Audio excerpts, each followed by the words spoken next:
Hello দর্শক, আসসালামু আলাইকুম। আশা করি সকলে ভালো আছেন। তো দর্শক, দেখতে পাচ্ছেন এই যে আমাদের জমিতে যে ঘাসগুলো দেখতে পাচ্ছেন, তো বন্ধুরা এই ঘাসগুলোর নাম হচ্ছে পাটসুতা গাছ। তো বন্ধুরা এই পাটসুতা গাছগুলো কিন্তু খুবই কার্যকারী এবং এই পাটসুতা গাছগুলো চাষ করে অনেক কৃষকেরাই ভালো ধরনের লাভবান হয়েছে। কারণ এই পাটসুতা গাছগুলো চাষ করে আমরাও ভালো ধরনের লাভবান হয়েছি।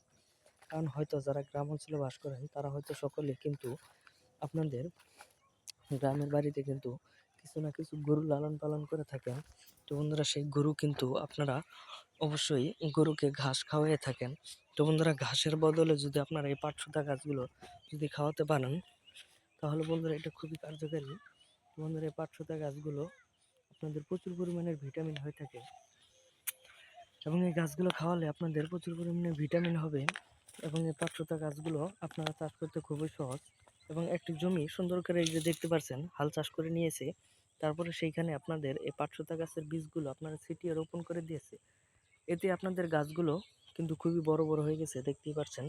এটাতে আর কোনো ধরনের পরিশ্রম করতে হয় না, খুবই অল্প পরিশ্রমেই এই গাছগুলো হয়ে যায়। তারপর আপনার এই গাছগুলো বড় হয়ে যাওয়ার পরে সেইগুলো কেটে কেটে আপনাদের গরুকে খাওয়াবেন এবং আপনাদের গরু খুবই মোটা তাজা হবে এবং খুবই লম্বা হবে এবং এতে করে আপনাদের প্রচুর পরিমাণে সার হবে। তো বন্ধুরা, আমাদের ভিডিওটি যদি আপনাদের ভালো লেগে থাকে তাহলে অবশ্যই চ্যানেলটি সাবস্ক্রাইব করে দেবেন।